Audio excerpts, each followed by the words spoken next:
Damn, Coquito, where you found this? EUWF exclusive. Featuring CJ Wolfie, For Real Terrell, Cardi M, and Alex Coquito. Welcome.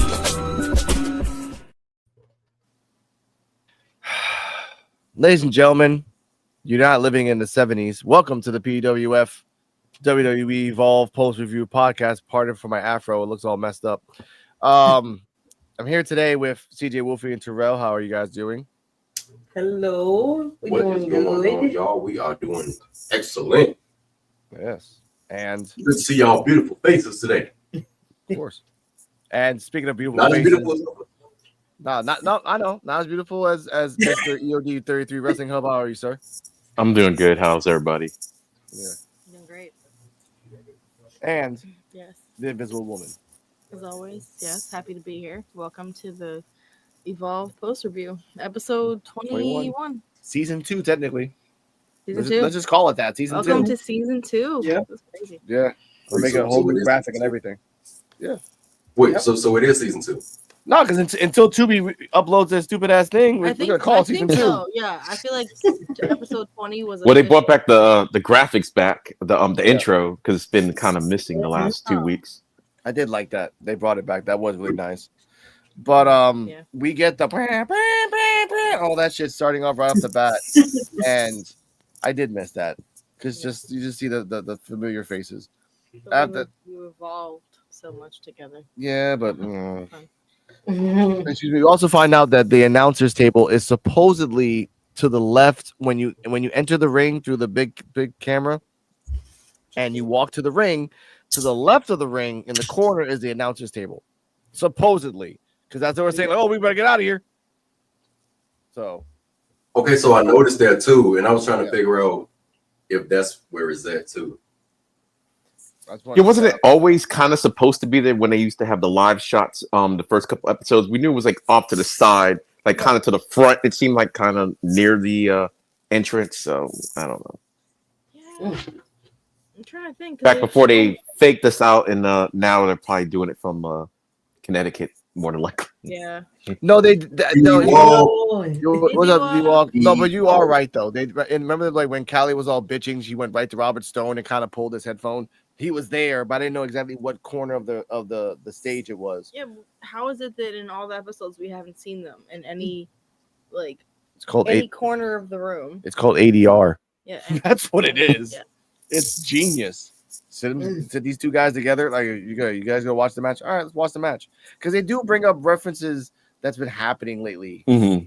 Not close And references. Sometimes it has to be like post edited. Yeah. Makes sense. So I get that. Like Jordan Oasis backstage, and when he comes out at the end of the show, I noticed he had a different. The whole show he had no shirt. Halfway through the show he had a shirt. At the end of the show it was a different shirt. Jordan Oasis. Yeah. I'm willing to give him a mulligan on, especially the end. I was like, maybe it's part of his ring, because I was thinking the same. I'm like, wait a minute, that's a completely different shirt.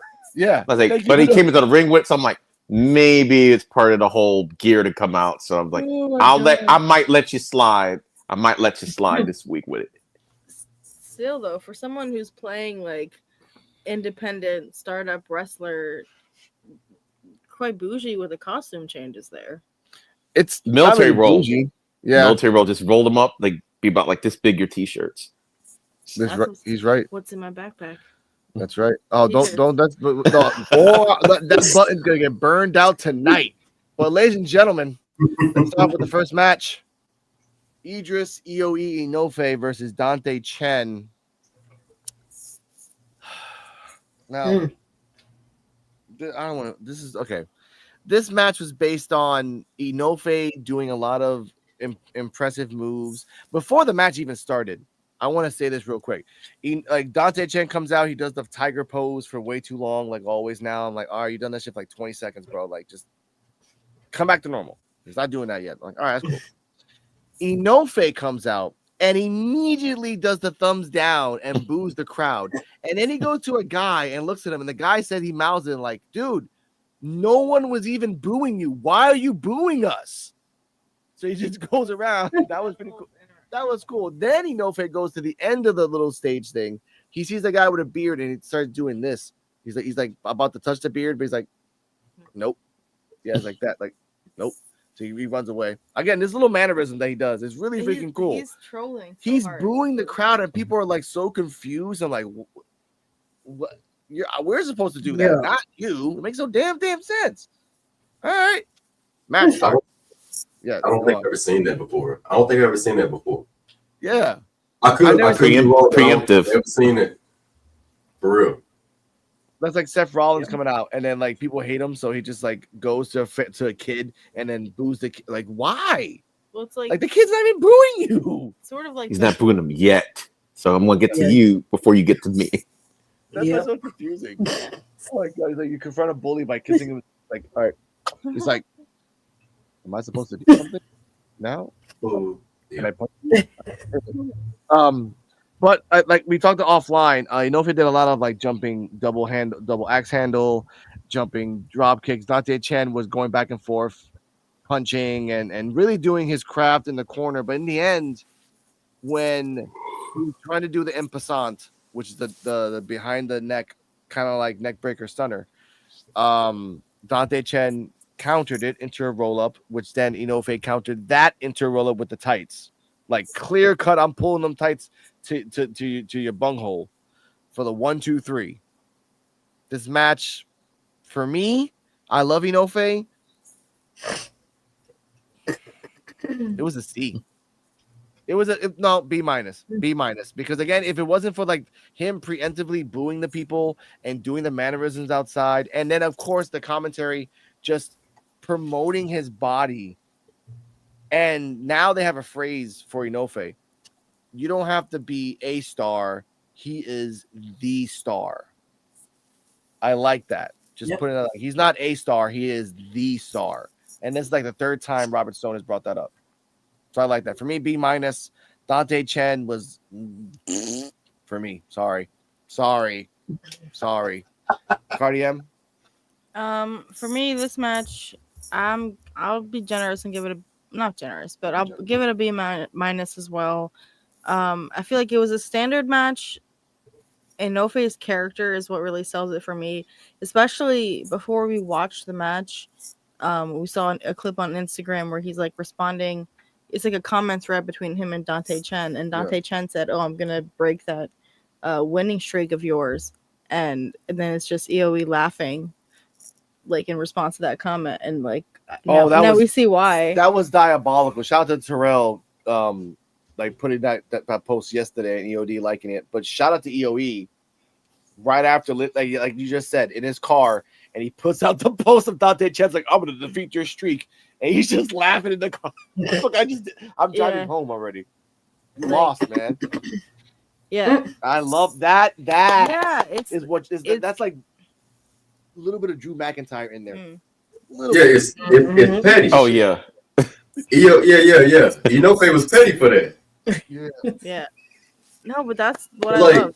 All details. I don't know what Dante was thinking when he did that. He set himself up for that. He did. Oh, there's more setting up for it, but you're ready? No, B minus and B minus. It's the little details from Enofe that are making it entertaining. Yeah. But the match was standard. Dante Chen, like he didn't really show out that much in this match. No, he didn't. He didn't have. I mean, okay. CJ Wolfie, Terrell, thoughts and rating. Yeah, like the beginning of with Enofe doing that stuff with booing the crowd was kind of weird. But yeah, the match, it was decent. Yeah, Dante could have did a lot more than he should have. But Enofe, he's showing out, so props to him. But yeah, the match, I get that B minus too. All right. That's just honestly. Yeah. Terrell? I get him at a B minus as well. It wasn't it was all right, with Enofe. The way Enofe won, it was in good fashion. Okay. Sorry, Dante, but it is what it is. I mean, Dante really wasn't doing too much to like enthuse me. I've seen some of his matches before, and I was just like, dang, he kind of like held back in this match for some reason. Yeah. Enofe was selling. When Enofe sells, he already reminds me of Shawn Michaels as it is. Because Shawn Michaels was one of my favorites growing up anyway. So Enofe reminds me of Shawn Michaels, especially when he sells. As far as him with booing the crowd, shit, I guess they got to be booed sometimes. Shit, yeah. You look like a bad kid. You like you get bad grades, boo. What? You got an ugly beard, boo. Your arm out like your shoes. Oh my god. That's why you can't cook, boo. Exactly. Your man gonna leave you, no man. No, but I give it a B minus. Enofe did his thing, he did his part, and he did what he needed to do to get the win. Yeah, thanks for that. EOD 33, your thoughts and rating?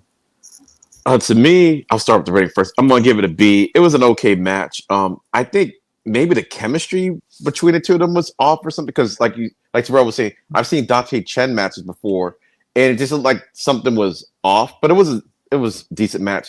To me, I did like the when Enofe came out and booing the crowd. I was like, what is he doing? Why is he booing the crowd? I'm like, he's a heel.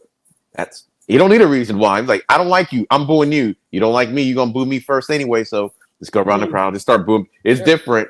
And he, like you said, he is giving me Drew McIntyre vibes with the level of trolling that he's doing. Did that. He does stuff like through social media. It's like he's really like his whole character, he's like all in on it. And his wrestling was good. I did even like the tight roll up because I'm like Booker T says, by hook or by crook. So it's like, and he's a heel. So it's really going to make it look even better. It's like, hey, I had to cheat. Like, but did you win?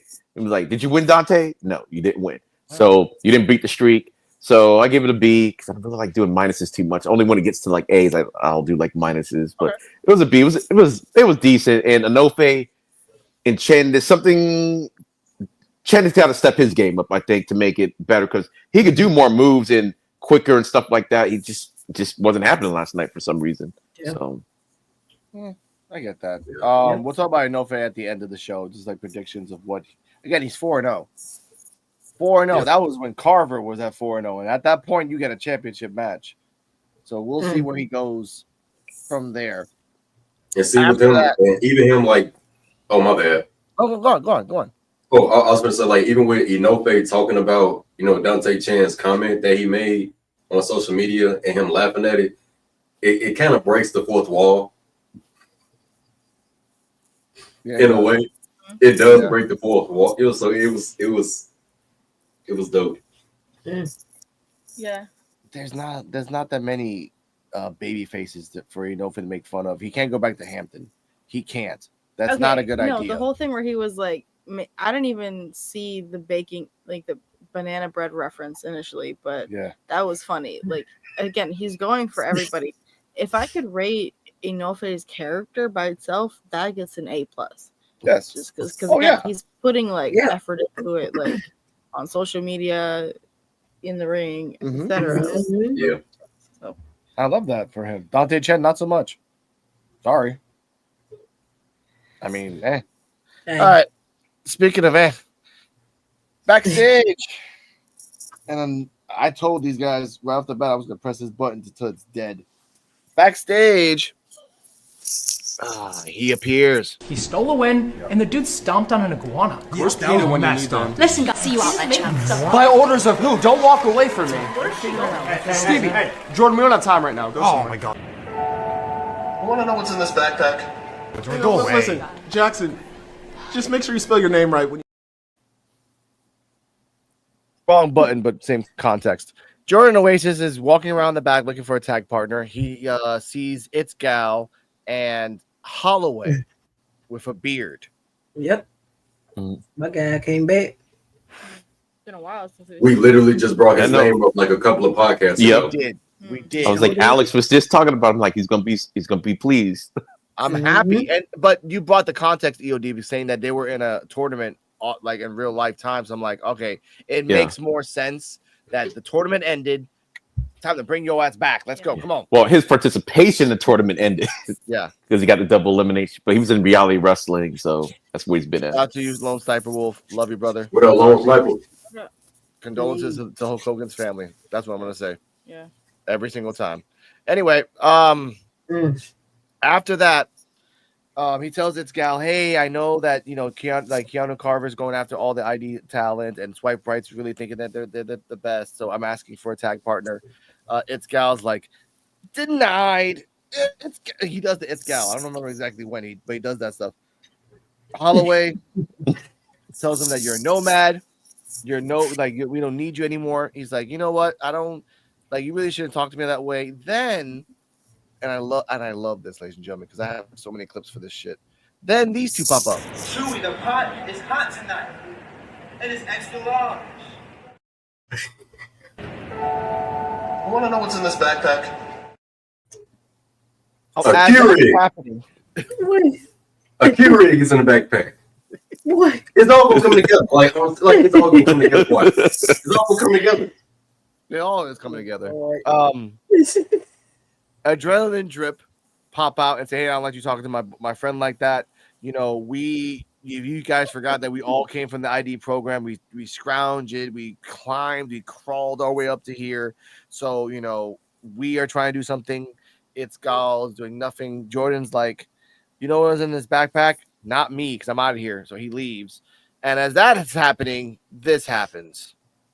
Look at Sam's glorious beard. He's become a ferocious stud. Something you two would know nothing about. Oh, yeah. Sipping on your coffee, doing your cartwheels, chasing acceptance. Come on. Cap. Jack. Yeah. Maybe Gall and I can send you two packing. You can hang out with your little buddy, Jordan. What you want to do then? We'll go find Stevie, dummies. Go find Stevie. Oh, yeah. It's whatever. I don't like that one bit. Jordan Oasis. Now, because he said the magic word. Because when you're in condition, there is no competition, dummy.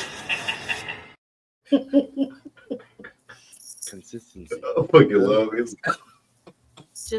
Go on, Just want to say really fast. Shout out Lone Sniper Wolf. Long time no see. Yes. Hope you and the family are well and safe. Yes. Love you. Never met the guy in real life, but like Great a brother guy. to me. Yeah. Like a brother to me, dude. Bought my fucking PlayStation controller and sent it to me to Puerto Rico. That's how loyal this motherfucker is. Nice. It was nice. Love you, Lone. Now, after that happened, they all went their separate ways. And again, I love that It's Gal came back. I'm like, let's fun. Like again, after the tournament ended, and as EOD said, their participation ended. It's time to bring them all back. All right. So after that, Adrenaline Drip, which is Cappuccino Jones and Jack Cartwheel, are in a match with It's Gall and Holloway. Not Hardware Holloway. They're not calling it Hardware Holloway, which is kind of weird. I mean, they did the Braun. They got to come up with a name. I know, but they're not calling him Hardware Holloway, which is kind of like. But these two fight. First off, Terrell told me to watch the show before I did the Hardaway. Yeah. If you try to combine it, it would just be Hardaway. Yeah. Hardware Holloway. Try to say that shit 5 times fast. Holloway. Holloway. Either way, it's just their names. You try to like. Holloway. Holloway. That's it. Watch out, 2 Chainz might take that fucking that shit ticket for himself. Either way, I will say this. Terrell told me that to watch the show before I watched the notes. And I'm like, all right, let's watch the show. And again, the internet was kind of weird for a second, so we started watching it. First off, holy shit, it's Gall doing like it's Gall while doing the push-ups. I did like that. That's one. He did do that. Cappuccino Jones doing a push-up on his back. Kind of like doing that too. That's 2. Before the match even started, Cappuccino Jones gave a cup of coffee to a guy and he died. So you saw that shit. He's like, oh. I was thinking of Tyrone Biggins or something from I was like the shade. God, but I wanted to put that out there because I'm like, that's pretty cool. Also, these episodes are continuation of each other because the same woman that Tyra May Steele gave the medal to is still wearing the medal. Oh, okay. So it's just from episode. It's like same thing. Same episode, outfit and everything. Same outfit and everything. So they just continued the episode. All right, guys, you had a match. Thank you. Next up, next round. That's why because the crowd wasn't that hyped up. They were hyped up for this match, though. For the other matches, not so much. We'll put that out there. The thing with Enofe was funny though. It made me wonder if like they were friends of his or if they were random audience members. I think the guy they said like, why are you like no one's even booing you? Why are you booing us? I think that's his friend. Yeah. If it's not, great A to you, sir. That's great acting. Whoever the fuck you are. We got another comment here. We go. Love you too, sir. We're doing great. Love you guys. He just had another baby too. Oh yeah. First off, it's Gall did not. He had the megaphone, which is pretty cool. I did like it's Gall, and then that kind of played into a part. Let's get to the highlights. One, Holloway did a tope, and he glided perfectly off the ropes. Like holy, he's very. Oh yes. Yeah, I was like, oh my god. I was like, Pastor, please don't jump. Please don't jump. We don't need another flop dollar. And it was great. Everyone's like, oh my god. And it felt like it was in slow motion too. I Like, said, we don't need another flop dollar. Like No, he literally, man, it was clean. I was like, oh my god, he But made it. that shit was clean as hell. Yes. I wanted to say this though. Adrenaline Drip are understanding the assignment, and they're combining their moves together to make possible things. The shot of Xristo into the rolling DVD by Jack Carwell, fucking beautiful. The shot of Xristo reminds me of Orange Cassidy's punch, except a lot more. Like he doesn't have the running time to do the orange punch, but he just has like maybe 3 steps, 1, 2, 3, pop, and then does that. So when he did the shot of Xristo to, I think it's Gall, and then this guy just did the rolling DVD. That was beautiful. Let's put that out there. Cappuccino Jones, his style is very like quick. Yeah. Just like you don't see the moves coming until they happen. Exactly. Now, at the end, they actually did. First off, they did this the Holloway. They did the decaffeinator with basically Sol Ruka's special to Holloway, except Cartwheel didn't do like a thing. He just did like kind of like a weird flip into a cutter into the decaffeinator for a 2 count. And both of these guys are on Holloway. And Holloway just popped out like, oh crap, that's fucking badass. My apologies, ladies and gentlemen. But in the end, I don't know what the move is called technically. I don't know what the move is called. They just called it, and Robert Stone said it's not a cartwheel, where Jack cartwheel the top rope. Yeah, it's not a cartwheel. Squad. That was like it was a Spirit Squad spin, whatever the fuck that was. Phoenix Splash had a shot of the cappuccino drink, and that's what the fuck happened. That's what the fuck that was. For the 1, 2, 3, Adrenaline Drip, which I thought they were gonna lose, won. A+. Yeah. Yeah. A+. Yeah. 33. Easy. And then after you guys, Terrell, then Terrell, go for it, Udi. All right, yeah, this was like a really good match, probably like the best match on the card, easily. And I do like how they sneakily are getting more tag teams, even though this is kind of a makeshift tag team. You never know, they could stick together. Holloway and it's Gal, that is. We all know Adrenaline Drip is their D tag team. Besides, and they made a good point with Vanity Project. It's like, oh, swipe right, they're the other tag team, and I'm thinking they're the only tag team, like really, in Evolve. So they're starting to build out a little bit. Sam, it's funny. I was like looking at my very first Evolve video, where they were at, where I couldn't remember any of their names and stuff like that, to where they're at now. Like even Holloway, I'm like, we haven't seen him in a while. I'm like, wow, he's progressed. The only thing they got to work on their mic skills a little bit, like the promo before the match. Work on that a little bit, but the match itself was crazy. It was an A. I was like on the edge of my seat, the near falls and stuff. I was like, wow, for a second match on the show, I'm like, they're doing a lot. Like it's a main event match. So for me, it was an A. So should have been a main event. Yeah. I want to say from the segment all the way up to the end of the match, I felt like should have been a main event. I'm definitely gonna give it an A+. It's Gal. First of all, I actually miss watching It's Gal. I ain't gonna lie. I miss It's Gal, man. And for real. And if anybody out there watching from these promotions, I'm just gonna keep it real with y'all. AEW, WWE, y'all playing. because I need It's Gall and the Outrunners from AEW promo, man. We need it. Oh my god. We need it. That 80 style promo would be crazy. Holloway, it's been a long time since we saw Holloway. We just talked about him a couple of episodes ago. And yeah, man, he went from Mike Awesome to freaking Braun Strowman a little bit. Kind of giving Kevin Owens a feel. Yeah. Your Matt from TNA, what's his name? Matt Cardona? Matt Cardona? No, not Matt Cardona. Matt Tavion? No, Matt. Oh, he's doing it now. He was like old school. Oh, Matt Morgan? Yeah, Matt Morgan. Yeah, Matt Morgan. Matt Morgan. But not as skinny, but that dive over the ropes was amazing. I was scared. I was sitting on the edge of my seat, and when he did it, I'm like, okay, it was actually way smoother than what I thought. That was actually dope. It was amazing. Yeah, I was a piece and then Adrenaline Drip, the segment, they was kind of dressed like they was from the 70s. But I liked it though. I liked it.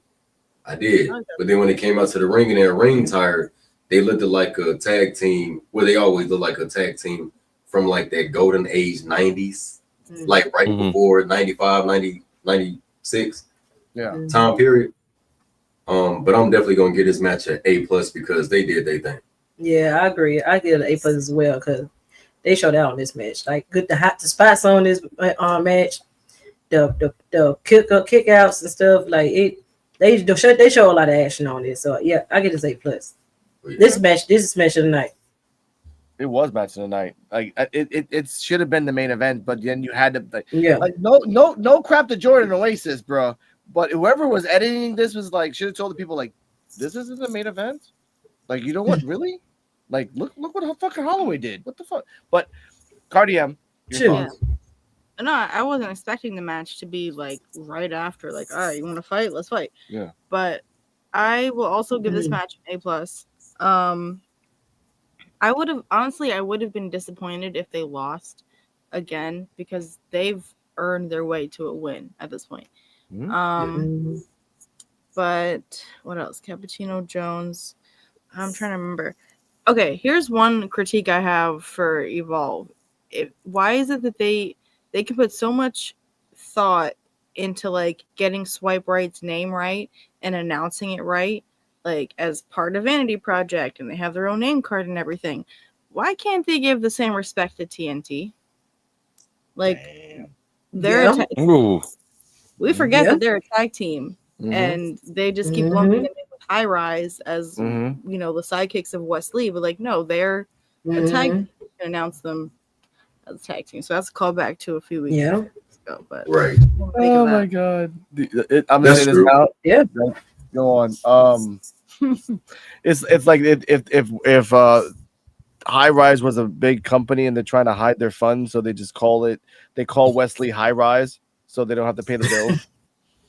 It's really ridiculous. Maybe that's some really cool. Now, in his journey after this, it was a good match. Again, overall A's. I respect that. After that, ladies and gentlemen, again, this button's gonna get burned the hell out. Go on now. My question is, what do we think? Well, I guess there is no name for Brooks Jensen as Jordan Oasis as a team. Well, speaking of which, I was gonna say while Mr. I was gonna get. I want to know what's in this backpack. My bad, y'all. I know we ain't talked about the main event yet, but I'm just sitting up here laughing. I'm sorry. I know. We have an exclusive video too. We have an exclusive video that was not on Evolve, which I'm going to show later on after the main event. But we have to reset that again, Mr. I jumped ahead a little bit. Yeah. Okay. I want to know what's in this backpack. Scene. He was in the back once again trying to look for a partner, and Brooks Jensen comes out of nowhere and says, "Hey, I got a problem with Vanity Project, and with they're on my radar. Like, hey, I'll help you. You'll help me." And Brooke and Jordan's like, "I don't really know, man. I'm a nomad. I just hang out by myself." Now, what did he say? He said, "Weren't you still with the calling? Yeah, the calling. Yeah, yeah." He's like, "No, I was going to talk about that shit." Oh, no. No, but this was the first moment that Brooks Jensen leaving the culling made sense, because if they wanted to change him up from being a heel, like the culling is a heel group. So him, but then again, is he a heel? Is he not a heel? I don't know. He is. Actually, he got jumped out. He got jumped out. Yeah, he didn't leave. Yeah. I mean, he didn't leave. He left, but he didn't leave. He got kicked out. He got kicked out. Yeah. He was, Izzy Dame hit him with that chair. Yeah, Izzy Dame attacked him, which was crazy. I know what they. he wore a polo, and Izzy Dame didn't like that. Yeah. And yeah. You got to shout the Joe for that, because he mentioned that too. The polo, the outfit, how he looked a little bit different, and it played into the storyline. This is the weird thing of life. I swear to God. But speaking of weird thing of life, after that happened, we get announcements from Stevie Turner. Announces upcoming Marcus Mathers versus. Okay, by the way, Mr. Marcus Mathers is in the background, and he's in the back with Stevie. He's like, "Hey, I didn't like that Keanu Carver attacked me and Jordan Oasis. I want to go after Keanu Carver." And I think this was a editing error by them, because I think Stevie said, "Well, Sean Legacy has a match with Keanu Carver, so you can't have that until that happens. But I still have a match with you with Bryce Donovan. Are you happy with that?" He's like, "Yeah, I'm happy with that." The problem is, about 15 minutes later, then Sean Legacy said, "I'm going after you, Keanu Carver." So was I wrong there?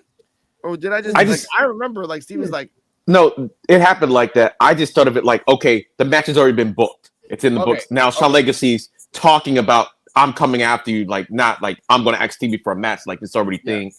Just explaining why he's going to do it. That's the way I looked at it. Thank you. So I got really confused on that. I'm like, it felt like it was sort of implied last week. Whenever we in the last couple of weeks, yeah, it was implied. Timothy Thatcher Keanu thing that Legacy was going to go after. And Keanu came out last week. You're goofy. Like, you got to give a star.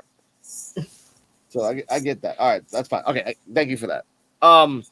Marcus Mathers is happy. He walks away. We get, ladies and gentlemen, if I get this right, I'm a genius. We get Vintage Cali coming back after this. Hey, Stevie, where Gentile at? Where's she at, Stevie? Yes, I get you're frustrated, but you damn need to right calm I'm down. frustrated. Where's she at? She's not here this Stevie, week. I need Gentile in the middle of the ring next week. No sneak attacks, no games. Face to face. I understand. Okay. Inside voices. Please use your inside voices. We get Krabby Cali back. Thank you for that, for bringing that up.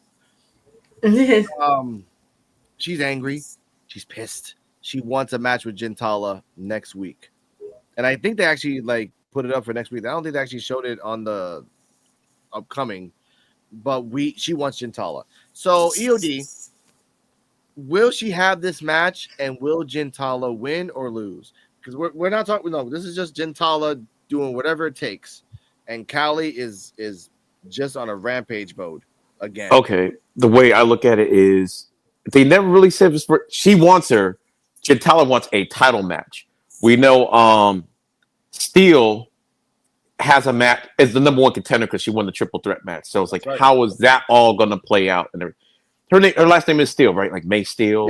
Yeah. Because they usually don't have people with the same names because we have Zeta Steel, and so I just wanted to make sure. Of course. Yeah, so I don't know. Even if they do have this match next week, even if it's for the championship, some shenanigans, Gentile will not win the belt. I can say that just because they already have the number one contender thing. So I don't know how this is going to happen, or I just don't know how. They don't usually have non-title matches on Evolve. Usually, if they are going to match, if it's not a tag team match of some sort, it's for the title. So who knows? Maybe we'll see Steel come out and be like, okay, well, she gets the winner, or maybe she even interferes because I think it'll serve her better if she still became a heel. I don't know why. I just kind of want to be like the Kurt Angle-ish type of character, like when he came out. I'm like, oh yeah, she could be a gold medalist, but and they kind of teased it a little bit in NXT because she did have that kind of crazy look toward the end, like I can get real medieval if I want, but let me go ahead and smile. So Yeah, I don't see Gentala beating Callie at all. I don't even think Gentala was, like I said, was ever even really supposed to be in that role until firings happened. I think they just kind of retconned everything to make it fit. True. So yeah, he has that running theory on that Gentala wasn't the person to be the mysterious attacker. But you're right. After some cuts, it's like, well, we have a mysterious attacker mask, and we need to give it to who are you, Gentala? Yeah, here you go. Go. Yeah, so they made the storyline make sense and everything. But I think it was the one girl that thought she was a face, but was always trying to cheat on the sly. I always think it was supposed to be her, but well, I guess we'll never know. Okay, but I will say, I forget. I will say for a question for Terrell and TJ and that, then you, and thank you, Lone Sniper Wolf, for this. Before the match even starts, will Gentala do the mysterious attacker shit and just attack her ass before the match starts? TJ, Wolfie, Terrell, your thoughts and predictions? She probably will. She probably do a sneak attack, as she known to do with the other folks on backstage already. So, but then if she does have a match with her, she want to win for the title. She want to win the match. So. Okay. No, I don't think she will win. Terrell? So even though we know that the shows are already pre-taped, she could possibly have a match. Gentala probably could possibly get her match against Kelly Armstrong for the title, right? Yeah. Is it for the title? Yeah. Okay, yeah, for the title. Because we know Kelly wants that get back from that attack that she did on her when she, announced that she was the attacker. Or Kelly Armstrong gets attacked. Gentala don't get her match because Carmen Petrovic feels cheated out of her opportunity for that's right. the title shot on NXT. Yeah. That's true. So that makes sense. It might become a triple threat, which we hope it don't, but that could be a possibility too. And what's sad is that Carmen Petrovic, if you come to Evolve, welcome to Evolve. You'll never fucking leave. Never. But Carmen Petrovic. Wendy Chu. Wendy Chu. Go on. Yeah. Wendy Chu is gonna take your soul. God. You ain't no better. If I see Adonis and Evolve, we're just gonna call this the WWE NXT Evolve hybrid podcast, because honestly, this is what the fuck's going on here. No, here's the thing. Right. There's a reason they sent Kendall to Evolve, and it's because, like, in my opinion, Kendall and Carmen, Kendall Gray and Carmen Petrovic are too similar to be on the same programming. So it's like separate them. But if you bring Carmen down to Evolve, then it's like, why? Why? Yeah. You send down Carmen, you send down Adonis, you send down anybody. That's why it's like a delicate balance of like. And you know what's yeah. No, go on. No, because like, I mean, we keep talking about it like when wrestlers get sent to Evolve or like LFG, and it's like, oh, it's a downgrade, and it's like we have this like ranking system, but honestly, ever since Evolve started, they've been sending people back and forth up, so it's not so much like one show is lesser than the other at this point. It's just like, all right, we're moving you around. We have 3 different programs to put you in. It's kind of like Evolve's more the newer people instead of like a lesser brand. It's like, oh, they're more new, kind of learning stuff because they're just these NXT people going up and down like clockwork. And so it's like, it's starting to, I don't know, like the little brother. It's almost like a little brother of what Evolve is, kind of. So. It is, yeah. It's like they have prototypes of what's on Evolve, so it's like, it'll be, its own thing. But and then there's LFG, which is its own beast of like the extras from Evolve, but then they're also going up to NXT. Like that's a pretty big deal. So don't get me started on LFG, because by the way, spoiler alert, and I'm saying this now as a prediction, but it's a spoiler. Ren Sinclair is going to be in LFG season 3. The way that Bubba Ray hugged her and like, oh, you're so great. I'm like, oh god. I thought maybe there might have been a pre-existing relationship or something like that. That's what I thought. I didn't even think about because I don't watch LFG. Full disclosure. So I was like, oh my, I didn't even think about that. I thought maybe he trained her or something in the. I was like, oh no. You have to think about it now. When you see Booker T, Undertaker, or Bubba Ray talk to a wrestler like intently like that, they're poaching for the next season. And I'm like, no, you can't say there's a stacked women division in NXT anymore, ladies and gentlemen. If you keep poaching everybody, it's going to be a stacked women's division on Evolve at this point. I'll take that. I will take that. That's what it's going to end up being. Yeah. Yes, please. Sure, they're sending everybody everywhere. Thea Hale's on Reality of Wrestling, which man, for real. Yeah. But God, I won't don't get, get me started. I won't get too into that. Okay, we get to the next match, and I want to talk about this because this is ridiculously ridiculous. But again, really weird. Kendall Gray versus Zeta Steel. Robert Stone, parties here, parties here, and then Rosenberg's like, "You gotta really stop that." Like, it's really ridiculous. With the LED lights, Yeah. and everything, like they were trying to Right. We're too old. Yeah. That bothers me too because I was telling Cardala, I'm like, we're watching the computer on HD, and the shit's so fucking bright, it's messing up my HD. Like it just Yeah, them lights. Yeah, them lights was. Yeah, it is a little weird. Oh, they were like, we're going for strobe lights. It's just fucking weird. I'm like, what the fuck? My damn screen's all weird. What Like, the fuck? they got rid of the Kesha lookalike. I forgot her name. Summer Hayes. No, it wasn't Summer. It was Hayes Jameson. Hayes Jameson. Yeah. They got rid of Yeah, yeah. Like, all right. Yeah, well, I'll tell you a secret. She's on LFG. Yeah, exactly. So are a lot of other people. Yeah. But so they're like, No. Zeta Steel, you're Wow. gonna be like future soccer mom and also party girl. She said that too. She literally said that while Zeta Steel was doing a movie, like, "Oh, she's gonna be a future soccer mom." That's her future. I've been saying that. I've been saying that. And tell me why they came out with a little note during the match that like she plans their outfits.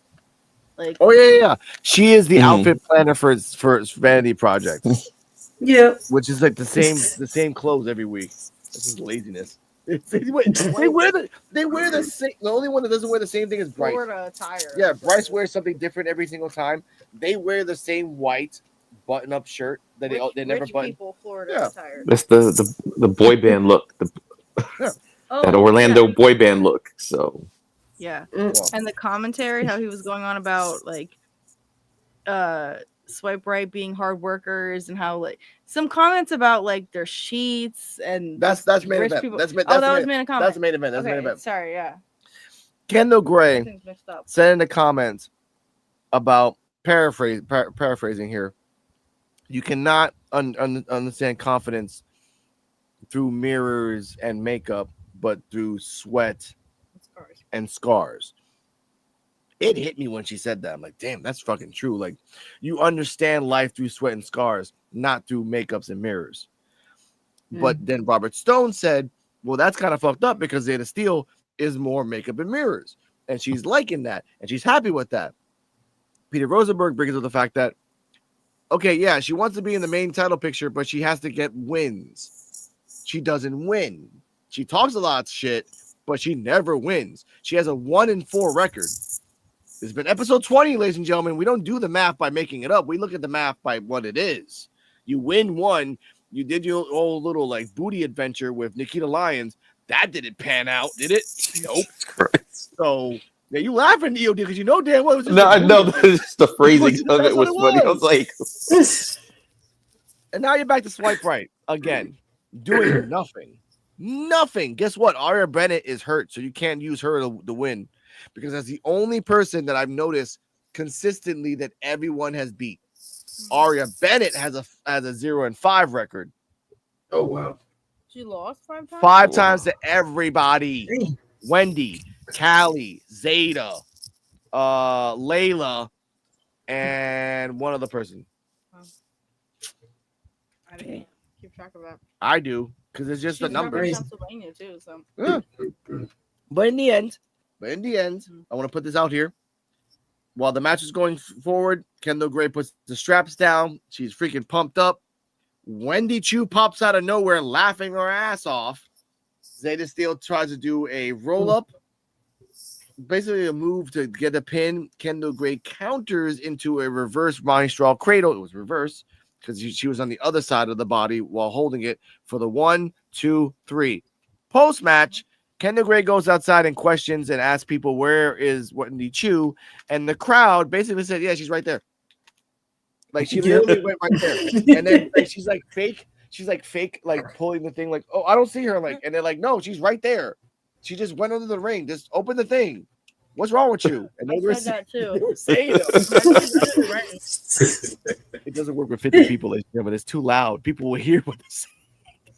So, CJ Wolfie, Terrell, your thoughts and rating on this match and the post match that Wendy disappeared. I'll add a question later. So there's more to this. Yeah, the match was all right. I give it like a B. And with Wendy Chu popping up on Kendall Gray's matches lately, it's kind of getting interesting to see what she thinking of doing with her or doing something with her, or she trying to target her next or something like that. So yeah, I'm looking forward to see what she's gonna be doing, what they're gonna be doing together. Yeah, I'm gonna get a match of B as well. It was a good match. It wasn't a bad match. We got Zeta still in the match, but no. But it wasn't a good. Oh no, I mean it wasn't a bad match though. It was pretty entertaining. They both, can spin circles around each other in the ring, which I like that. They both, had good chemistry in the ring. As far as with Wendy Chu, that's my dog. For real. I love Wendy Chu, man. She's dope. Cool wrestler, very good entertainer. And Zeta Steel, I remember that episode when you picked up that note. We ain't forgot. We know you picked up that note. No, at the second episode? Yeah, that note that Wendy Chu. That what's her name? Kylie Ray. Kylie Ray had balled that note up and threw it. Mm-hmm. Remember when when Infinity Project came out, she picked it up and put it in her pocket. Right. So it gotta be something to that, but I could be wrong. But I'm gonna get a match of B. Okay. Cardia, your thoughts and rating? All right, Gray versus Steel. I'm trying to remember, and I just watched this match too. For me, the highlight was the Wendy Chu, part of the match where even though Wendy Chu came out, it didn't distract Kendall Gray. Clearly, it distracted Zeta Steel because she lost. The fuck out. She's like, "Oh shit!" And she shouldn't have been worried about it. Should have been focusing on the match. So that's on her. So I respect the Kendall Gray one. So I will give this one I'll give it an A. Honestly, it was a fine match. Kendall won. Yeah, it wasn't a bad match. It wasn't a bad match. I like that they're pivoting from the storyline they had going, at least for the time being, with Kendall and Carly and everything. So, and they made it obvious Wendy's going for Kendall, but okay, yeah, okay. EOD 33, your thoughts already. All right. For me, I was doing this live, and before commentators was talking about Zeta Steel, I know I like the Vanity Project. Even I was like, she's got to win some matches. Then all of a sudden, a minute later, they start talking about, hey, she needs to get some W's and everything. I'm like, man, what's going on around here? But I will say this: it was a decent match and everything. I'm not gonna give it an A. I'll give it a B. But Zeta Steel, I've seen Zeta Steel wrestle on reality wrestling, and I've seen her wrestle in person, and they're not letting her do what she can actually do. So, she is the ID prospect for a reason, but they're not conveyed it on TV. I'll just say that. Thank you. But to me, it was a B. And I think we were saying this last week about distractions. Kendall, even though Wendy Chu showed up, she wasn't distracted. She was focused on the task at hand and ended up winning the match. So just because what we were talking about, Lindsay got distracted, even though you would have benefited from the involvement anyway. So she was just focused on what she had to go do. I did think Zeta Steel was going to win this match though when that popped up. So I do like the fact that Evolve does do things differently. Okay, normally somebody pops up distraction. Okay, you do the roll up, you win and everything. This time she rolled up and she's like, all right, and reversed it and still won anyway. So I did like that. So for me, B match. It was pretty good. B minus because It was an okay match. Well, actually B plus because one, Zeta Steel went outside and said timeout. Like I'm done. I'm not doing this right now. And then even Kendall Gray's like, what are you doing? Like, get back into the ring. What are you doing? But Zeta Steel kicked her in the face like that. The continuation of Wendy Chu, this is, I think, and this is just my thoughts. Wendy Chu is doing this not to piss off Kendall, but just kind of piss off Kendall to get the Carly. This is all meant for Carly. Again, she didn't attack Kendall. She didn't like go do anything. She just popped up, smiled, and then left. That's it. Next week, we will see Kendall say Carly, like, what the fuck is Wendy Chu coming up on damn matches? When Carly Bright has a match, if Wendy Chu pops up again and interferes, that's the difference. That's the clear difference right there of what Wendy Chu really wants. I want Carly Bright to be Dark Carly. Carly Dark. Or Carly Gray. You ain't doing nothing right now, Carly. Carly Black. Carly Black. You did that shit in AEW. You guys are copying fucking storylines over there. Let's go. Carly Storm. I'm gonna go. All right, catch you guys next time. Love Wolf. Be happy with the kids, man. Thanks for watching. Stay safe. But with Carly, I Kendall Gray, like, I want them to run it back between Kendall and Callie again. Not now. There has to be someone to take the belt off Callie, and we don't really know who that is as of yet. We know who Jackson Drake's going to take the belt off. That's Super Strong Legacy. That's the long way. They're doing it the smart, long way with Super Strong Legacy. But with Callie, could be anyone. It's literally they put names in a bucket, and they're like, okay, we're just going to keep on, like, figure it out. But Terrell, you got thoughts?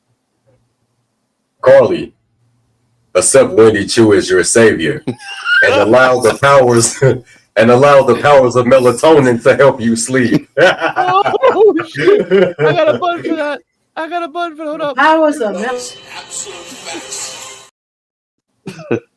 Come on, Carly. She needs a little like perfume puff that's just like sleeping powder. Just that's called roofies. But okay, called sure. Melatonin. What are you talking about? Wow. Yeah, she, the power. Yeah, they're gonna do a little promo of them in Houston, and she's gonna give her a cup. All right, what are these 2 cups for? Drink it, bitch. Okay. Yeah. Oh my God. All right. Okay. Super no popos. Oh my God. No. Yeah. Yes. Go on. No. One more thing about Zeta Steel that I did notice when she went into the ring is like you can see the switch, like from when she's like playing the character of Zeta Steel to when she's like, okay, it's time to wrestle. And so going back to what EOD said, like I do want to see more of what she can really do because like I'm sure she's got talent, but right now she's just like a character that we're laughing at. So she is the type of character that will get a championship match by sneaking a win with Triple Threat.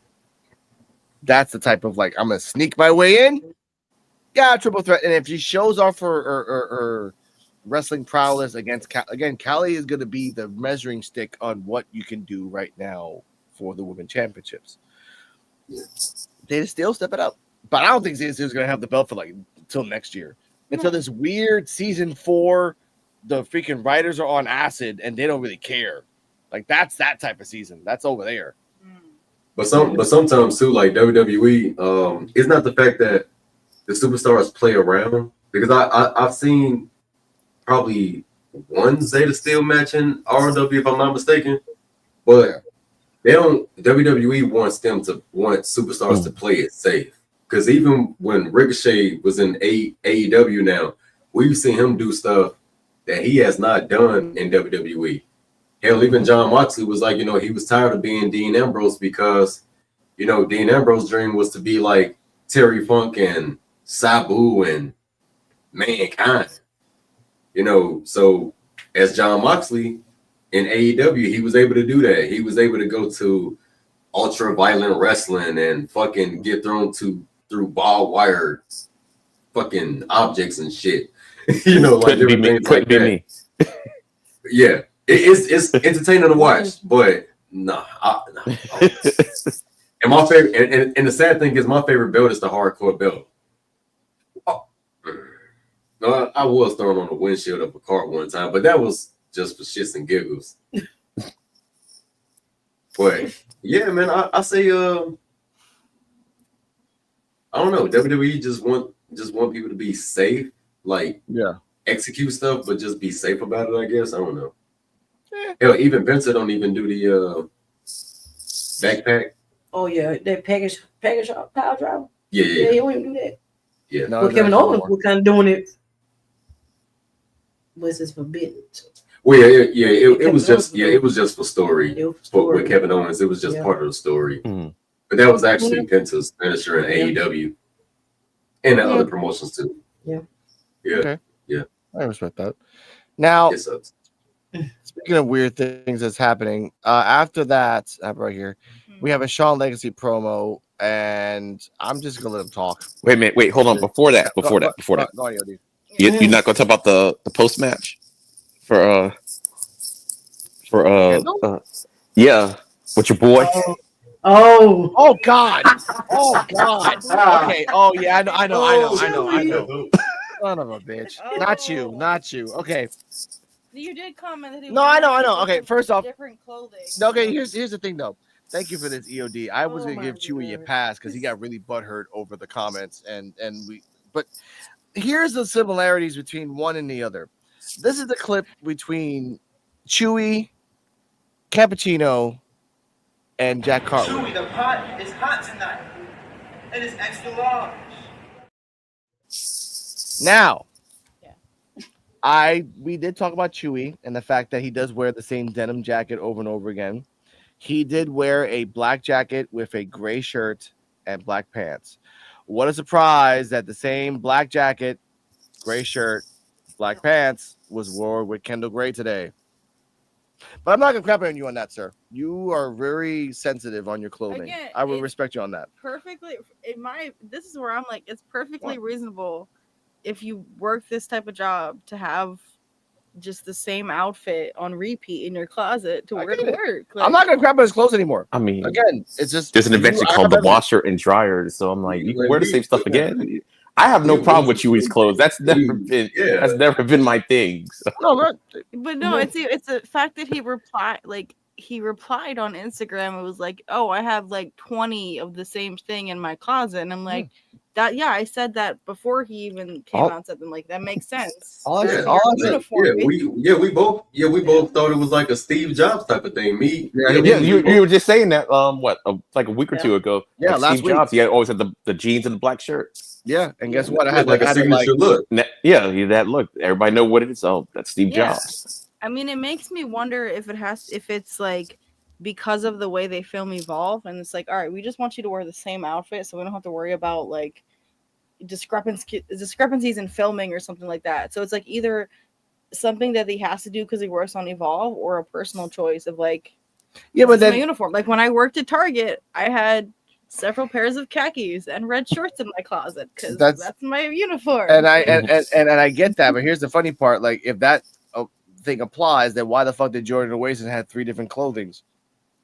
Like with that, Jordan's like, hey, you're coming into the ring today. You have to wear the same clothing throughout the whole show. Like, hey, it's Orlando. It gets hot. Yeah, it does. Maybe he had to change out a couple times. Yeah. That's why I call him bougie, because like we don't see anybody else having that many costume changes. No, I get it. But EOD said if the man knows how to fold his t-shirts, then he can that's have as many great. I mean, again, I'm not gonna crap on his clothes anymore because again, that is your choice. He's like what's that guy that was a psychopath that peed in jars? I forgot what his name was. God, what his name was? He had OCD problems. Either way, I forgot his name was. I'll think about it later. He likes wearing the same thing over and over again. I get it. Good for you, sir. I'm not gonna crap on you anymore. I'm gonna crap on you for the fact that all you said was exactly 5 words. That's it. No, actually 10 words. Hey, it's Kendall Gray. Oh, I don't know why Wendy Chu's coming after me, but I don't really care. I'm gonna come after her. That was Kendall Gray. Sometimes you just need to be the one holding the microphone and giving space to others. Can we just get a guy in all blue mask so you can just like CGI any other like old wrestler that come in the commentary? That would be so much cooler than Chewy. Maybe would you like the job? Yes, I would. No, I would be the guy wearing an all green body mask so you can project like Jimmy the Fly Snuka. Sorry for that name. I'm just putting that out there. Kevin Owens or anybody else, CGI, hey, I'm Kevin Owens, we're talking to Kendall Gray.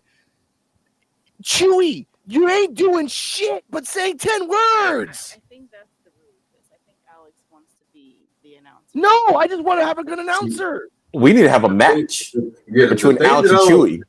The thing that I don't like about Chewy is that he comes off as a jokester, but he also comes off as a pushover too. It's like, stand your ground and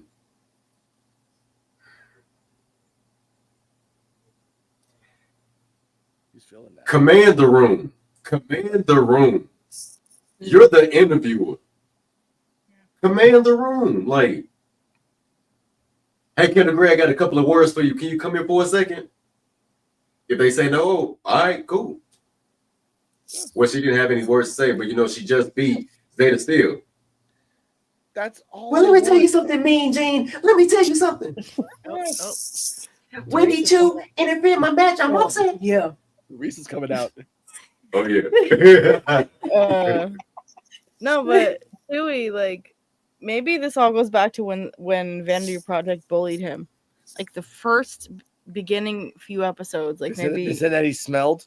They were bullying him. Like maybe that's why I didn't say that. They did, by the way. His ground. Yeah. I don't know, but that's the point. But no, he's like, look, like if you're the only announcer in Evolve and you're the only people that has the access to talk to wrestlers, you can be a Mean Gene where you can ask extra wrestlers extra questions. You can tell production in the back, like, hey, I have these questions that you gave me, right? But can I add a little bit more to kind of like, just kind of like throw a fastball in there? Yeah. Something. But all you do is 10 words. Every single time. And again, I hate that. That works. It seemed like it's come off as improv. Yeah. That's how it comes off, and I don't like that. No. He might genuinely just be the guy with the microphone. It's like, all right, we need you here so that the wrestler can say her shit after the match, etc. And I lost my. You're gonna sit down and talk. You're gonna sit down and talk to Gentile today. Yeah. Yeah. That's it. No. Yeah, you're just gonna talk. You're just gonna interview her, like no script, nothing. That's how it comes off, and that's why he probably act the way he does when he's on camera. Yeah. You gonna say anything? You have anything to say? Huh? Oh, okay. What? She don't have anything to say? Chewy Martinez, in the time that you saved in buying clothes, you could take the time to actually watch Jim Ross have interviews. Actually watch Tony Schiavone have interviews. Actually, yeah, I know you laugh at EOD. Actually watch like all have a stupid smile. That was a laugh. Yeah, because like now, like he's offended. Like he's offended that we talking about his clothes. Now we're gonna offend you on how you act, how you come off on camera. I'll clip it. I don't give a shit. Because honestly, I want to be honest. Like, you have the chance to be different. You're on Evolve, a different type of brand, and all you do is what sounds like improv in 10 words. And all the wrestlers sound either dorky or make you look like a feminine creature. No, I feel like he had more of a personality, like I said, in the beginning. And since then, it's kind of tapered out. But he could be the reporter that kind of like you said, ask kind of intentionally like grading questions or like dig deep type of questions that pisses off the wrestlers. Like maybe he's like, fuck it, I'm just gonna be. I get it. You get a paycheck. You get a paycheck. You get it, and everything else. Look, I used to love. I remember Kathy Kelly by her name because of Iconics. The Iconics used to fucking shit on her. Oh my god, yeah, that's right. And she would like barely say something, but it added up to something at the end. This guy, again, nothing against your clothing. Nothing against your choice of clothing. Nothing against your OCD choice of clothing. More of your personality as a yes, reporter. That's a fair thing to say. If you ain't Mr. Iglesias or trying to copy him, be somebody else. Be Chewy Martinez. I never had any I liked him from the beginning. It's just, and you were roasting him. I'm like, all right, this is a little bit that we're doing, and then it got real once he actually noticed it. Yeah. We're talking about the clothes and shit. I'm like, all right, Thank you for bringing that up. Thank y'all for bringing that up. It seemed like he's trying to come off as a comedian, and it's like, you're not a comedian, you're an interviewer. You do interviews. This is not a podcast. You're not a YouTube streamer or a Twitch streamer or something like that. Yep. You're a interviewer in a professional wrestling setting. Be an interviewer. Excuse me. Ask the hard questions and be real. Be humanized. Don't be like. It seemed like he trying to be like. It seemed like Drewski working in WWE. Could you imagine that? Could you imagine how cringe that would be? Yeah. And I see it coming. I see it coming. Yeah. Yeah, it might happen for real. For some reason, I see it coming because he was at Fanatics. I don't know why, but it's just weird. It's the social media like I like Chewy. I like Chewy at first when he was a little bit more serious. He was more stern. He was like that. He was like that dad that you have to talk to at the end of every match. But now it just seemed like he's just Peter Griffin or some shit. I don't fucking know. Yeah. They could have been like a Papa You can't Bear take him figure. serious. I love that EOD is the most neutral part. He is Switzerland. He's like, I'm just gonna stand here. I'm just gonna cross my arms and I'm just gonna like just yep. No, I have my people. I have my he people that I don't like. Being Smokey, he went from being Smokey the Bear to freaking Yogi. Talk about it, EOD. Yeah. But I never had a problem with Chewy. That's the thing. When I have a problem with a wrestler, my face betrays me. Like Dante, Goldberg, and it's like I can't even pretend. Not as a person though, as a wrestler. No, I know. I just want better for him. That's all. And I'm gonna clip this for the like what's wrong with Chewy Martinez. If this goes on Instagram and he sees he'll see it. He's pain as fuck on this part. Yeah. And one more thing for EOD. For EOD, if Goldberg is not satisfied with his last match, I say let him go against William Regal for his last match. Oh wow! You don't need to be fighting anybody. No, William Regal. Wow. No, I do one better. Let him go against Charlie Dempsey. Yeah. Oh, works too, yeah. Charlie will get him. Like father, like son. Yeah. Fuck him up. But speaking of fucking him up, let's segue to the next segment. Superstar Legacy was in the back. He was angry and he says this. Keanu Carver, you want to destroy the WWE ID program. You took out Timothy Thatcher, someone that I look up to, someone that has paved the ways for someone like me, independent talent with the ambition to go to and make it in the WWE. I mean, what's so bad about the ID program, Keanu? You say it's because it cost you from becoming the first ever Evolve champion. No, I say it makes your path to the top of Evolve much more difficult. Now look, I get it. I understand you've been grinding on the gridiron, but I've been grinding in the ring long before you have put on those pads. So how about this? You want to try to destroy the ID program? Next week, the unstoppable monster, Keanu Carver, tries to destroy Super Sean Legacy. Super. Okay. First off, I know Terrell in the back of his mind is like, I'm glad he wasn't like begging, like, hey, I really want that match with Keanu. I'll do anything for that. I knew in the back of your mind you were thinking about that. Two, I wish it got really meta where he's like, Keanu Carver, you're complaining because you lost the match. That was like 9 episodes ago, dude. You gotta let that go. We're at episode 21. Like, this is season 2. Like, I wish you would have said that. But ID Killer versus the Super Sean Legacy. CJ Wolfie and Terrell, your thoughts on this match? They didn't really say it next week, but I think it was next no, week. It's next week. It's next week. It was next week. Yeah, I think they confirmed it. Yep. But Keanu be on the road lately, and well, not necessarily because he technically lost his last match. Well, yeah, he kind of did. Yeah. I don't know. Keanu might end up getting the win. I think he might get the win. Like it's on his killing spree. Yeah, so yeah, I think he probably end up winning. Yeah, well, I will hope he do win because I'm still not hip to Sean Legacy. I love Sean Legacy at first. I did. But then when it came to the whole, like, please let me get the match. I'm begging you. I'm begging you. Please. Anything to get the match. See, that Sean Legacy pissed me off. And this Sean Legacy, I'm kind of torn between because it's like, do I even really want Sean Legacy to win, or do I want Keanu? Okay, Sean Legacy. You know what? Yeah, I do want Sean Legacy to win. I want Sean Legacy. I want Sean Legacy to win due to incapacitation. That's what I want. I want Keanu Carver to just beat the crap out of him. Yeah, Keanu Carver, you could lose again. It's all right. You could lose again because you're gonna beat the crap out of somebody while you're losing. Yeah. Stop the match. Stop the match. Stop. Yeah. Or just let him win by knockout. Just let Keanu win by knockout because this. No. Let me tell you something, Keanu. Let me tell you something, buddy. Okay, that's the energy he was giving off. Let me tell you something, buddy. Okay, you're gonna lose next week, Keanu. The ID program, they need me. It's Timothy Thatcher is my uncle. You wrong, man, and I'm gonna get retribution from you. It's true. It's damn true. It's an angle. It's an Christ. I wish it was Ricky. I you know what? I wish it was Ricky Starr. Ricky Starr should have wrote his promo.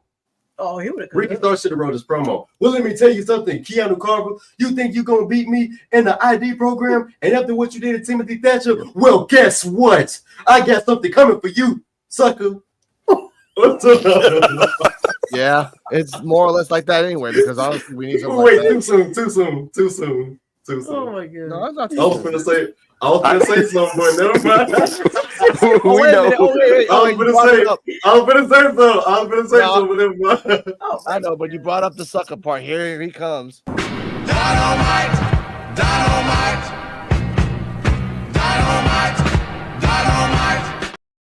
Should have just went ahead and just did it, Sean. You should have you had all the space and opportunity, Sean, to just go ahead and just do it before the time came. Keanu, I'm coming for you, sucker. Could have.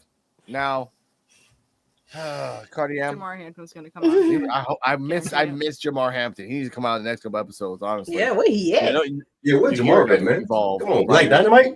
Yeah, we need Black Dynamite to come back. We need your dynamite now, to save the community. Oh my god. Oh my god. No, these are once. So many buttons. Now, Cardi M, thoughts on the promo? What was this promo again? Sean Legacy calling out Keanu Carver. I don't know. The backpack thing was cute.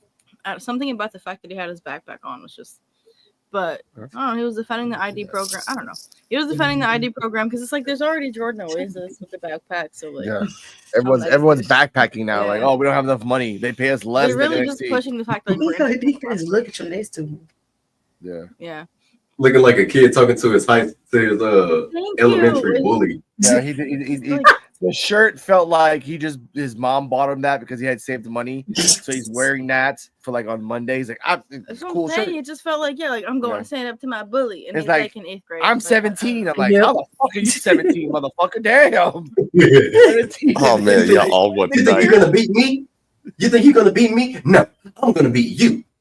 This is Sean Legacy's like high school origin. This all the NXT with D-Walk all over again. Oh my god.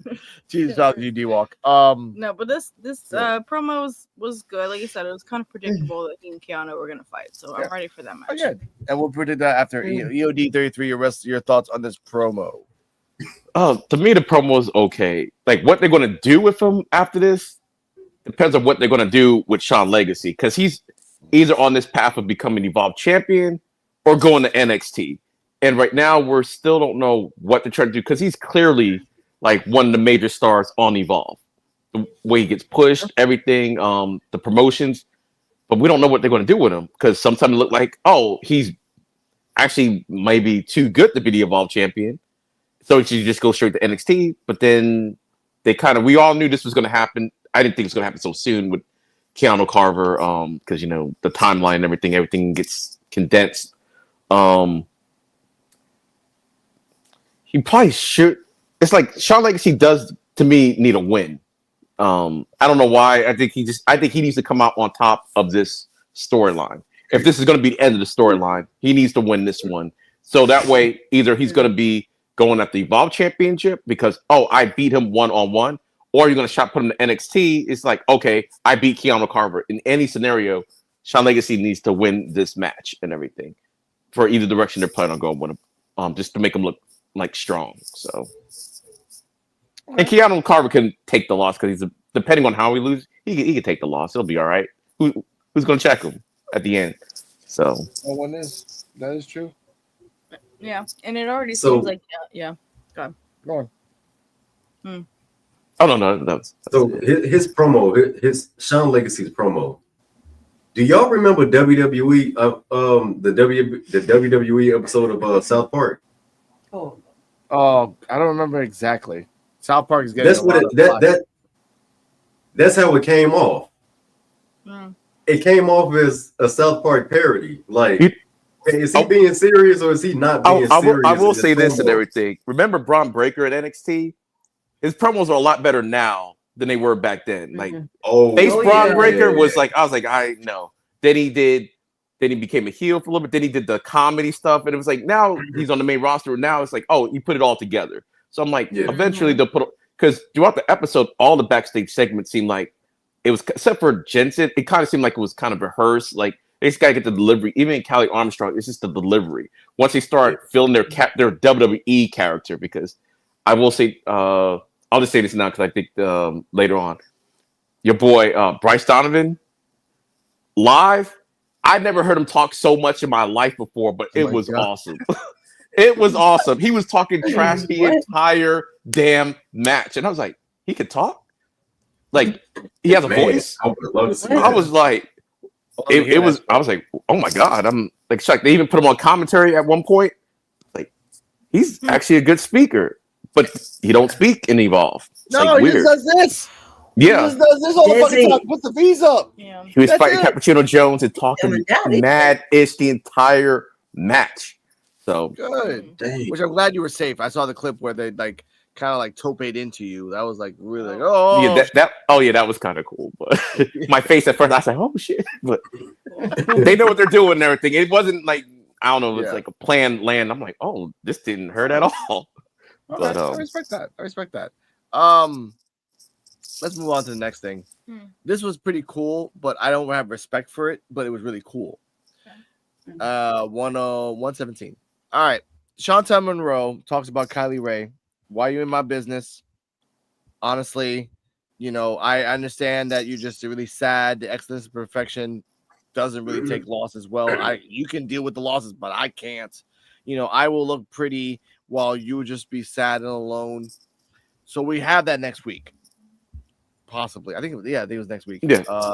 Thank you. Chantel Monroe versus Kylie Ray one-on-one match. Now, Chantel, if you've never been in a last woman standing match where Legos are involved, shut the fuck up. Man. You are not on Kylie Ray's level.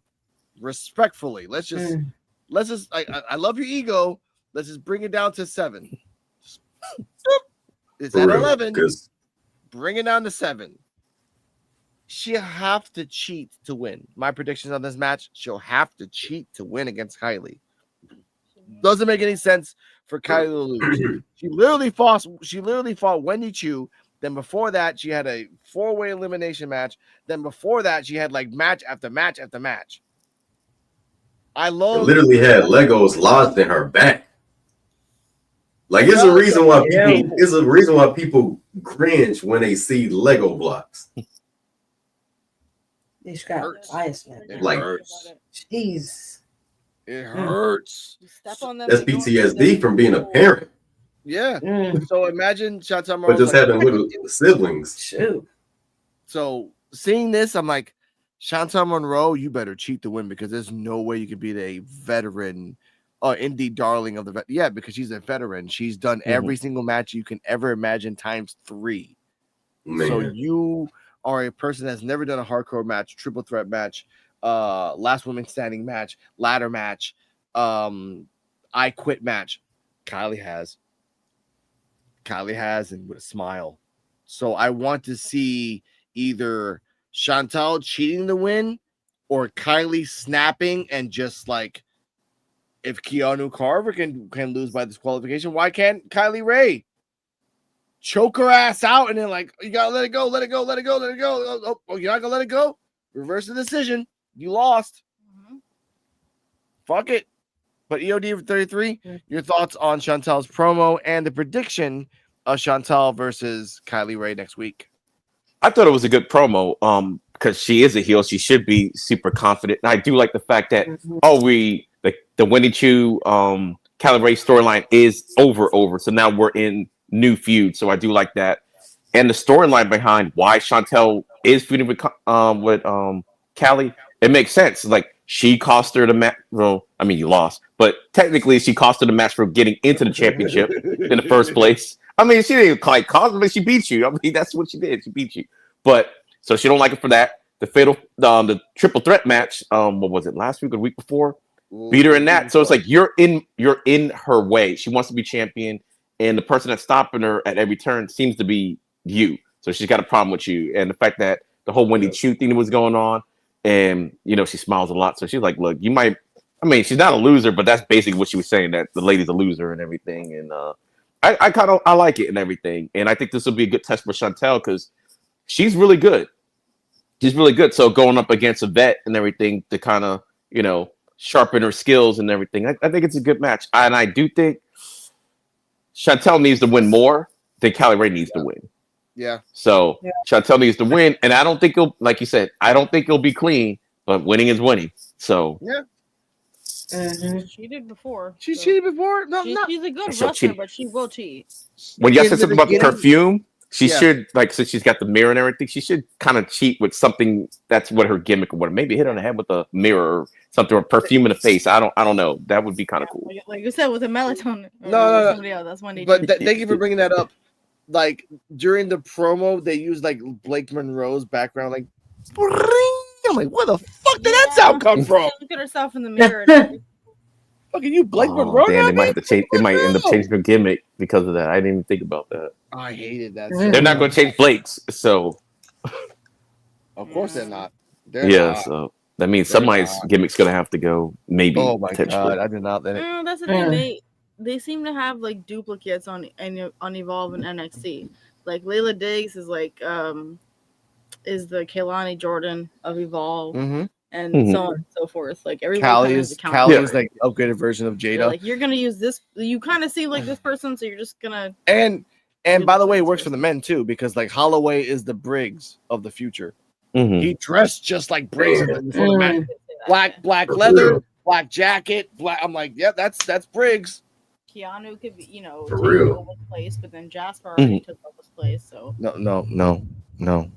Well, not yet. No. But they're setting him up to. No. Okay. No. Anyway, Jasper, that's my opinion. Jasper no. Versus Keanu, Ova versus Gunther. Anyway. I guess, but after that, we give me a second. I have to get to a lot of stuff to talk about other things. Yes. After that,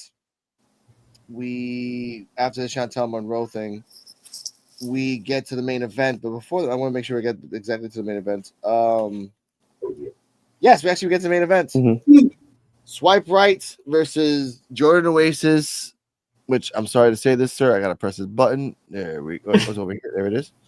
There we go. I want to know what's in this backpack.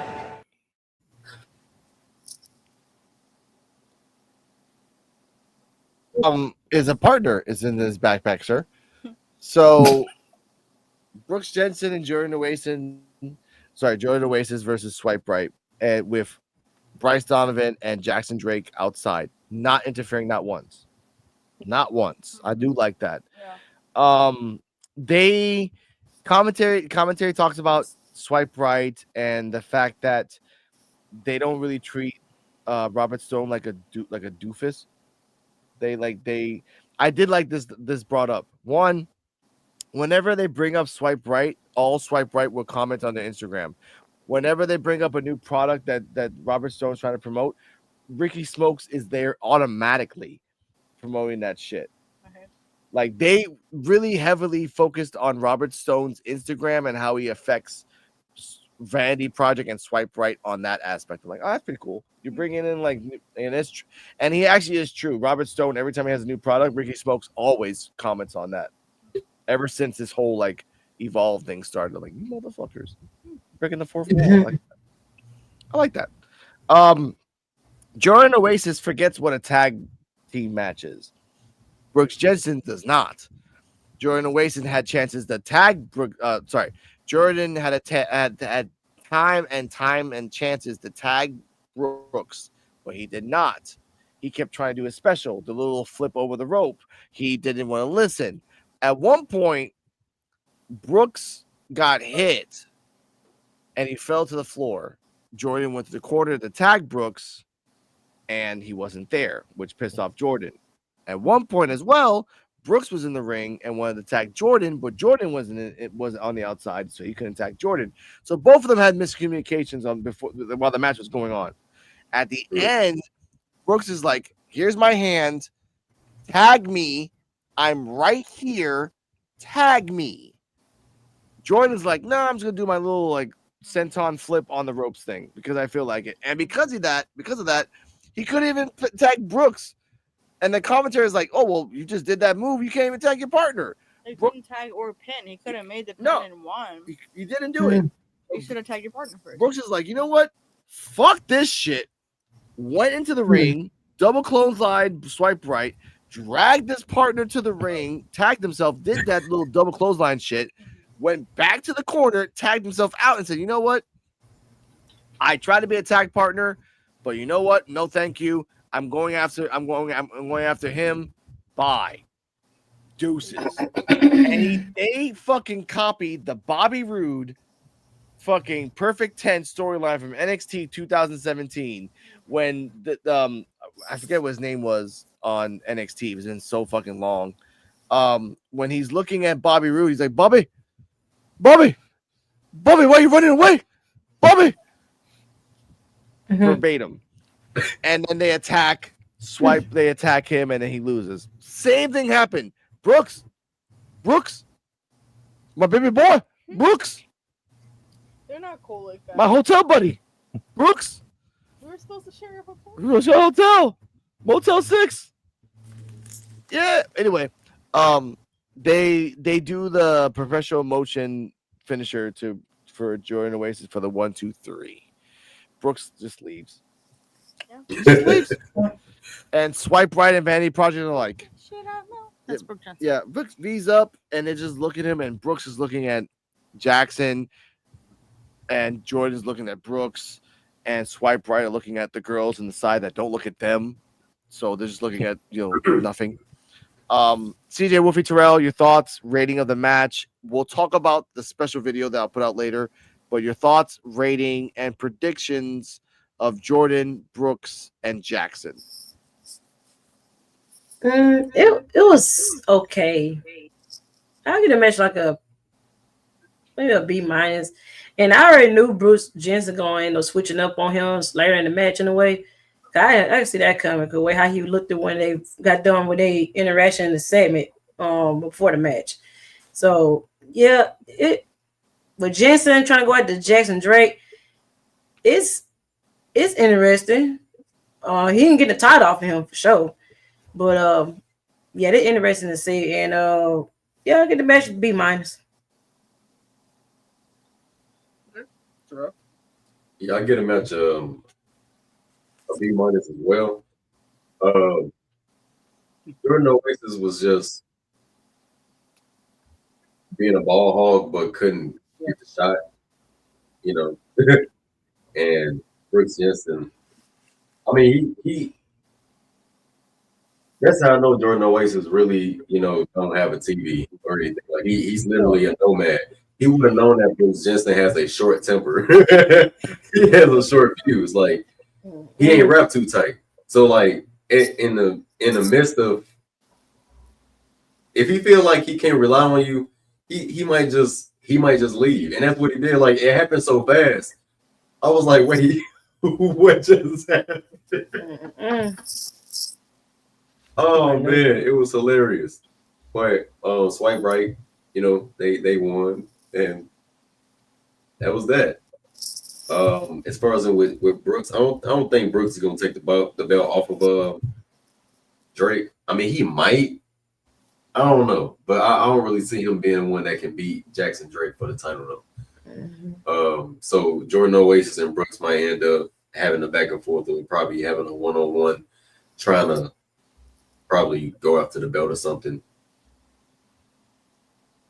But I don't even see Jordan Oasis beating Brooks one-on-one. Just saying. No. I don't see Jordan beating Brooks to be the number one contender. I don't see it. Yeah. But I don't see Brooks beating Jackson though. But I could be wrong. Yeah. No, the way that Jordan Oasis is acting, he's definitely not showing to be a good teammate. Yeah. CJ, did you give your thoughts?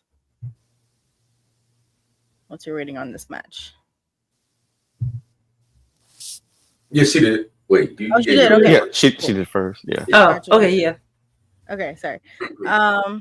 Yeah. So for this match, I'm trying to think. Jordan Oasis, I agree. Like Brooks Jensen, he could go for the belt. I don't think he would get it. Do I see him beating Jackson Drake? He could probably, but there might be some interference in that match. But he would be a good like antagonist for other people that are like legitimately trying to go for the belt, like Enofe, Keanu, etc. Sean Legacy. Sean Legacy. Yeah, he's like the number one for sure. But yeah, Jordan Oasis, he's just not a good team player right now. So he cost himself that match, honestly. I will give this match like a B plus, I suppose. EOD. I'll give this match a B. It was okay. The storytelling was really good. I do think the right team won. Swipe Right did need a win. I figured they might implode Jordan Oasis and Brooks, just not the way it actually happened. I was kind of shocked. Like CJ said, she saw it from the promo that something crazy was gonna. Like I didn't see it, but when he went over to the end, you could see he was getting frustrated when he like dragged his ass over, was like tagged himself in. He's like, "Look, I'm done with this." Because like you said, Terrell was saying that he was like a ball hog. Like all the times he should have tagged in, he's like looking at him, but doesn't because he wanted to be pretty and do his moves and everything. And I don't know, impress somebody. But when Jensen went over there and saw Drake with that title, it was like pointing like, I want that title. I want that title. Then he just had enough. The way he walked out, I was like, he's like, no, I want that. I want the title. I want the Evolve title. Like, forget this. And just left. And Jordan was looking like, but why? I'm like, well, look what you've been doing the entire match. That's why. And then when it looked like Brooks just walked out, like he walked out the ring, but he was still there. And that little turn back that he kind of did toward after the match was over, like, I was like, what? Well, I can't believe you did. I'm like, how can you not believe it? I'm like, you weren't tagging him in anyway, so it doesn't even matter that he left. And the way he just looked at him at the end. So I do think, because if you notice, the men's championship and the women's championship storylines or matches sort of mirror each other. Kelly Armstrong kind of has two potential opponents for the title. Right now, he's got two potential opponents for Drake. You got Jordan and Brooks. One's from Evolve, one's from NXT, kind of, even though I guess he's on the NXT now. Same thing with Callie. So it's like they kind of mirror each other slightly. I do think he's probably going to end up fighting both of them, not at the same time, for the title. And Drake will beat them both, and one of them he will beat clean, I do think. I'm not sure which one it's going to be. Probably Jordan. He might beat Jordan. Like, you got Brooks, Dean Ambrose, Jensen out there. He might have to cheat because Jensen looks like he's a wild boy right now, the way he attacked him last week. But I think if it's Jordan, it'll be clean, and I don't think they should do a triple threat. We have enough triple threat matches going on. That doesn't have to be the answer for everything. So yeah, I will actually give this match a well, in terms of storyline, I give it an A because actually was pretty good. The match in general, B. It was good, and I love that they set up Brooks Jensen like he's as strong as Swipe Right combined.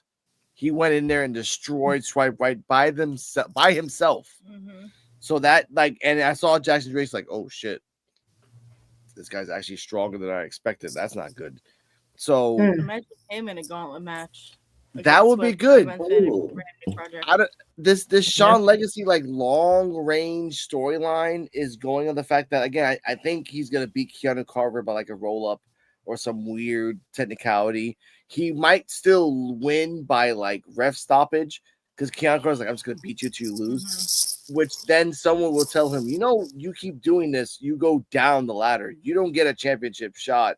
You go down the ladder because you keep losing. You lost record, yeah. So he'll be like, oh shit, I gotta stop and actually win matches for once. Which the first one's gonna be Marcus.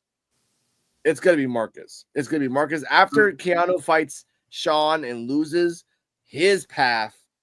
Because I think Jackson versus Brooks, great match.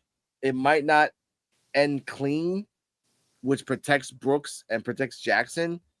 Then when Sean takes the belt off Jackson, then you can go Brooks take it off Sean, or Keanu take it off Sean, or someone. You can go different ways on this. With Callie, it's up in the air, but with Sean, with Jackson Drake, that boy ain't holding that belt for long. Maybe 2 more months. We're around Survivor Series time. Everything affects around that, I think, for me. But ladies and gentlemen, exclusive, Jordan Oasis after the match wanders. And when he wanders, he talks. Let's listen. I want to know what's in this backpack. I should have known, Brooks. I should have known. One of the first things that you learn about being out here by yourself is to trust absolutely nobody. Nobody, and I did it. I didn't use my emotion to make that decision. I used logic, your logic. You helped me, I helped you. And what happened? What happened? You walked out on me. You walked out on me, which means you went back on your word. Another thing you learn out here, Brooks, is that all you have is your word. And when you go back on that, there are consequences. Swipe right. Don't think I forgot about you either. Get me while my back is turned, but don't worry about it.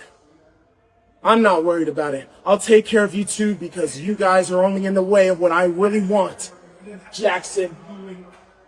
And that's the Evolve. I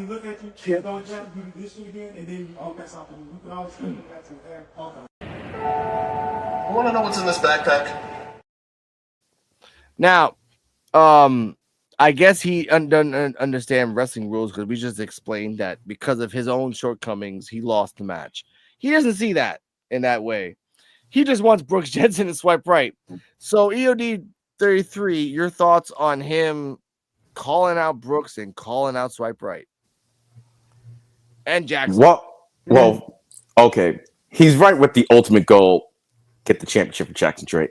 Swipe right beat you. I mean, it's not, you picked your own partner. I'm like, it's not their fault that they just took advantage. What they're supposed to do, I guess, the timeout things. Like, oh, well, let's wait till you get another partner to come in the ring. No, they took advantage of it. So you don't like swipe right, they beat you. That, you calling them out again, I mean, that doesn't make any sense. Calling out Jensen because he turned on you, yeah, I can see that. That makes sense and everything. It was your dumbass fault for choosing him in the first place. But I get why. I get why you want him back and everything. So the swipe right thing is like that should be done.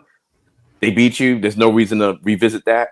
You can still not like the Vanity Project, but they beat you in this instance. But so maybe they might do a number one contendership thing. I hope they don't, but if they do, I wouldn't be mad at it. So what was going on in the back? Like they really just filmed this for real, because I was like, yeah, man, I was trying to figure out what everything else was going on. I found this out. This was this was after his match and during the next set of tapings. So he was literally in the back while another set of tapings were happening at that moment. I'm like, they tell him, hey, I'm about to cut a promo real quick. It's like, nah, just keep going ahead, do what y'all do. So, but I mean, it was cool. It made it feel more authentic and everything. Like he really, that's why I liked it. Got from his Instagram, by the way. So shout out to him for that. Thank you for that. I will say, go. No, I mean, with Brooks Jensen, even when Jordan Oasis asked him to be his tag partner, he kind of pulled, I'm going to call it a Blake Monroe from now on. He made the face of like, I'm in this for myself. Yeah. That's the best way I can describe it. Yeah. Call it a Blake. He did a Blake. He's like, I'm gonna do. He did Blake. But Jordan also didn't even really want to tag with him in the first place. You were in backstage. You could have found literally like actually Marcus Mathers was in the building. That would have made sense because you have a common enemy, you have like a common something. Brooks, They're working their way up to that. came out he just came out of nowhere, and he even said, I thought you didn't do groups anymore, because that beatdown that you took. That's what he should have said. Yeah, that was a good callback. But Terrell, CJ Wolfie, your thoughts on this promo? And it's gonna be a Brooks versus Jordan for the future. So yeah, either this week or they announced it. It'll probably be this week, next week coming up, or the week after that. But yeah, I like the promo. We getting more of his skills in his promos right now, and seeing if he only just talk that much or being seen that much. But I like it, and yeah. Him match with him and Bruce Jensen, getting what he did to him, left him dry to swipe right. Yeah, I see the match coming through. So, and I don't see him winning the match either. Bruce Jensen might end up winning the match between the two. So, we'll see. Yeah, I see that too.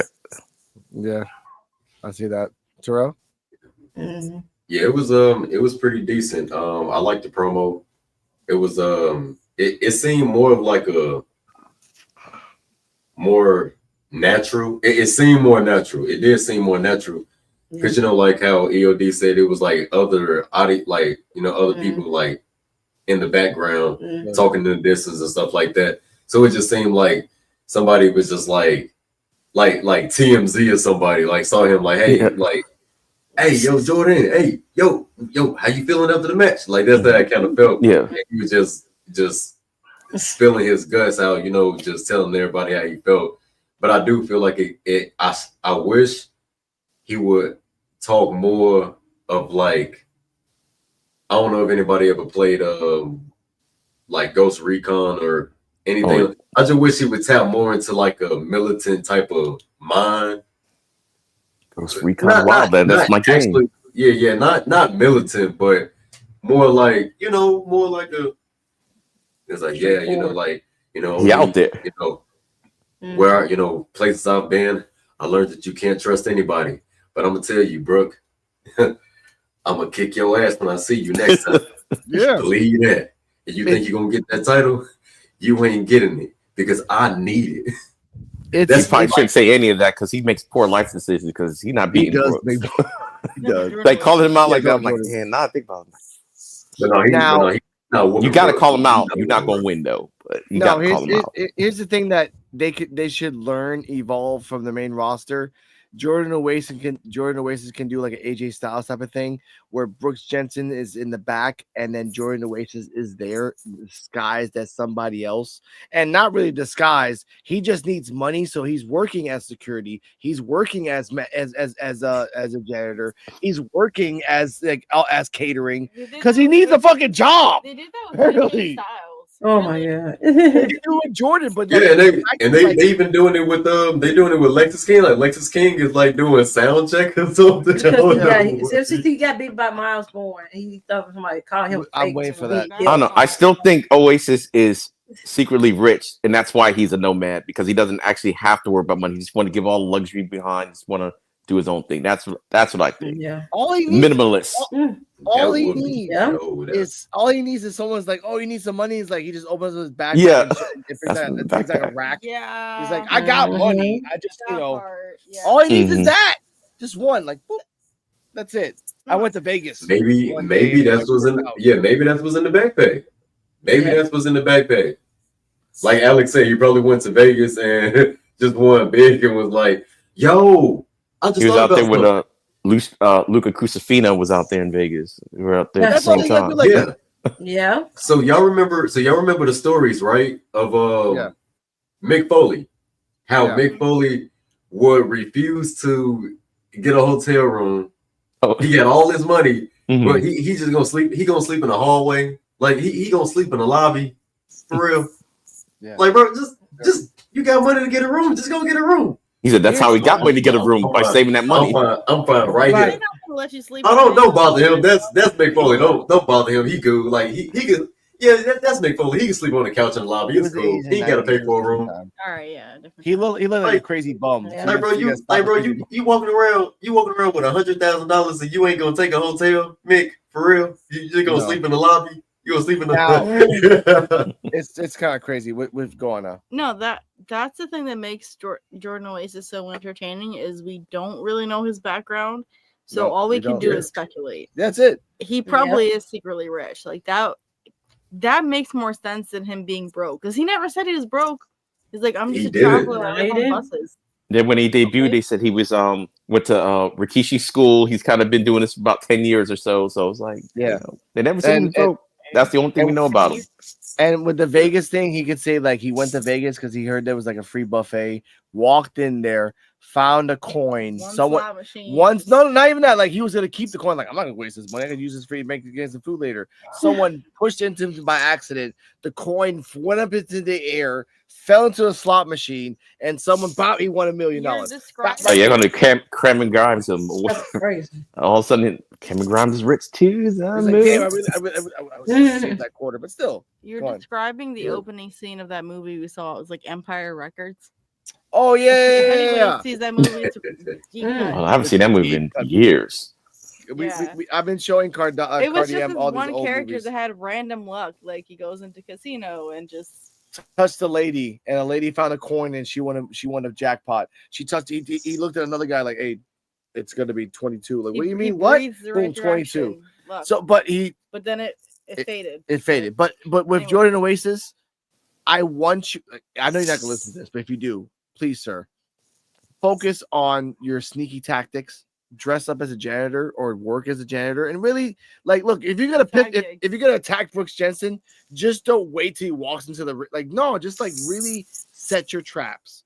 You're not gonna win, but you can set up to the loss and make it look cool. David Sandow never won half the time, but he set it up, leading up to that. So I'm like, all right, that's. And he was entertaining, as crap. Yeah, for real. But speaking of like the homeless like theory thing, so y'all remember Sad Corbin? Mm-hmm. I think I tagged him because somebody had posted it, and I tagged him on IG because that was one of my favorite gimmicks at that time because I felt like it was so slept on. What if Jordan Oasis took a whole 360, right? Say he wins the Evolve, he wins the Evolve belt. He wins, and then he just comes back as like a happy Corbin type gimmick. And it's like suited and booted. That's why he wanted the belt. He wanted the belt to stack on top of what he already had. Yeah.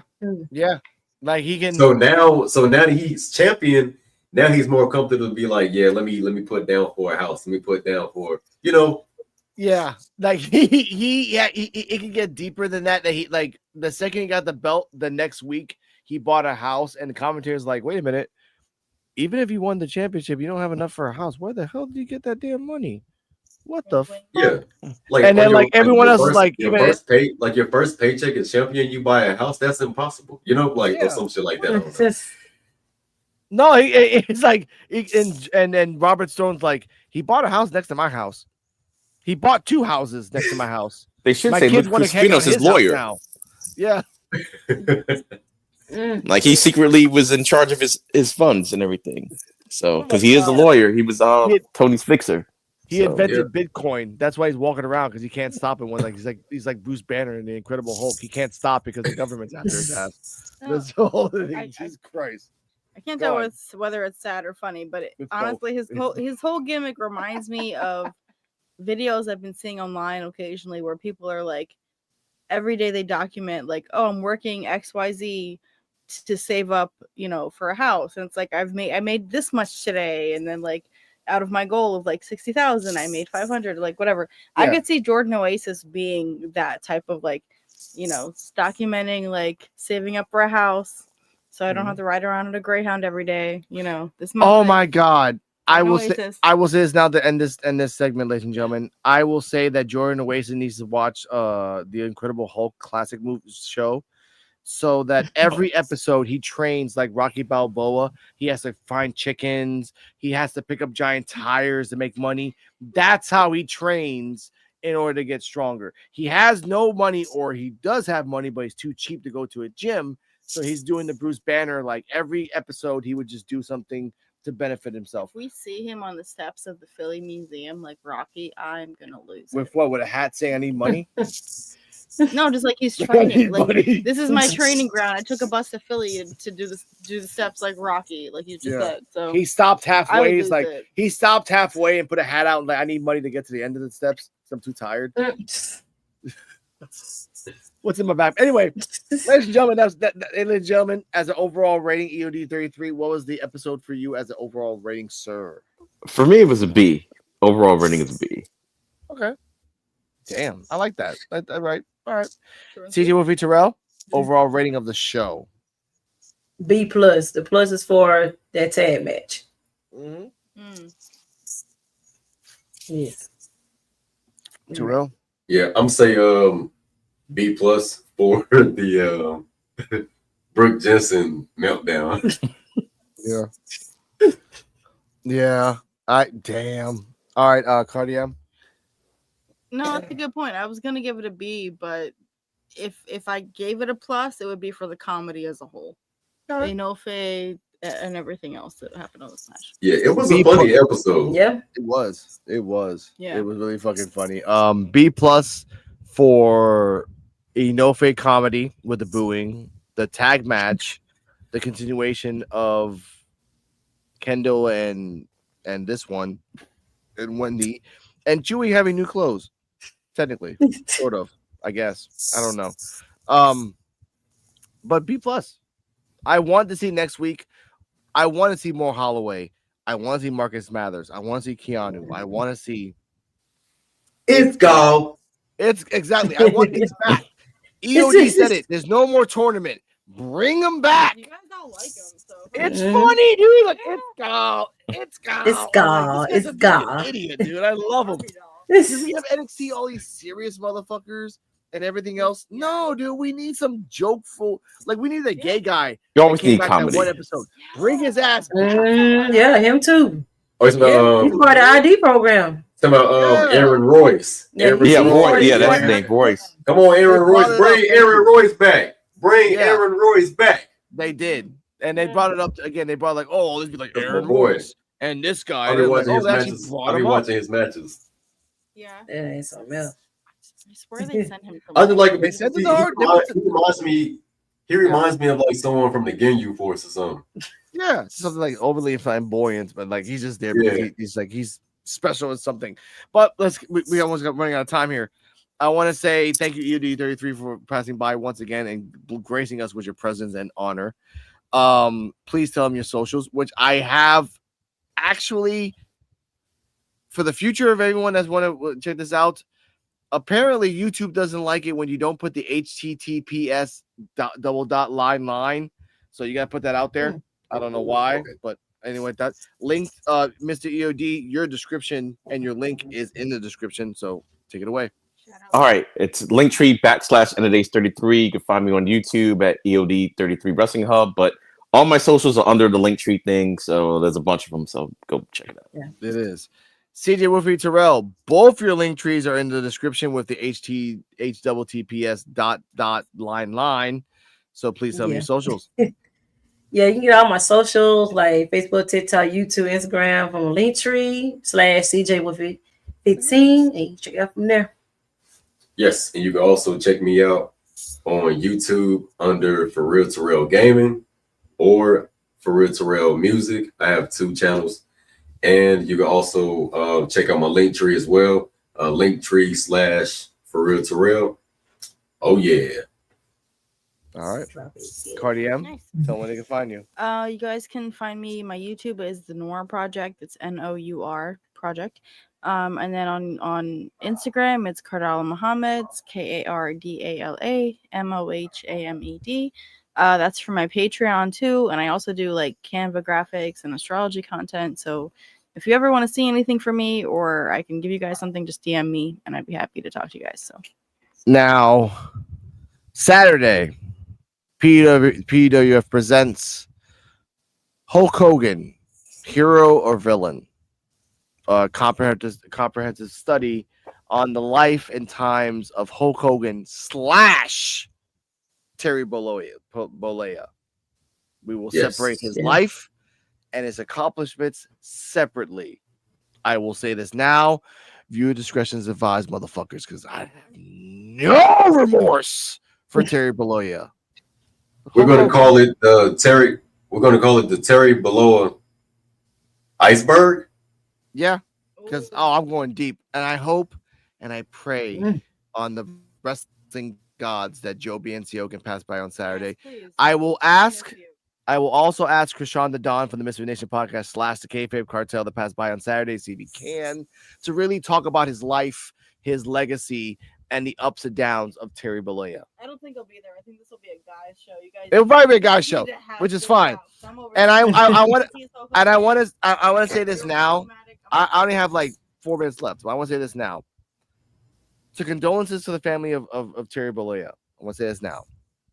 To the people that are attacking Real Black Couch Booking, Affluential Sports, Rage Man Reg, and all those people, a person died. I understand about the sensitivity of this. Yeah.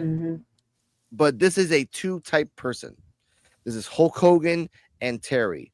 As everyone's been saying around the social media word, like him or love him or hate him or everything else, he's a legend. I will say this. Hulk Hogan is a legend. He helped the industry in his own unique way.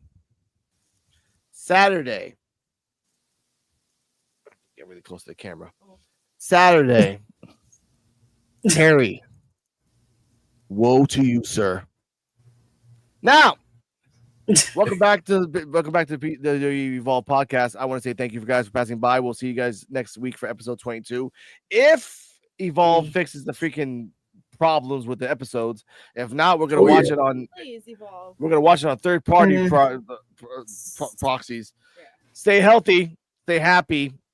EOD. I swear to God, if you do another extensive review of our episode, I'm gonna fucking cry on camera next week. I swear to fucking God. I swear to God. It's awesome that you do that, but I cry every time. It's awesome. Say this now. All right, guys. Good night. I'm the hell out of here. I start crying again. Bye. Thanks for watching, and remember, like, subscribe, comment, leave your thoughts down below, and all links are in the description.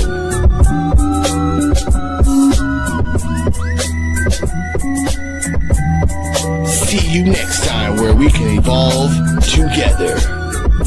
Coquito out.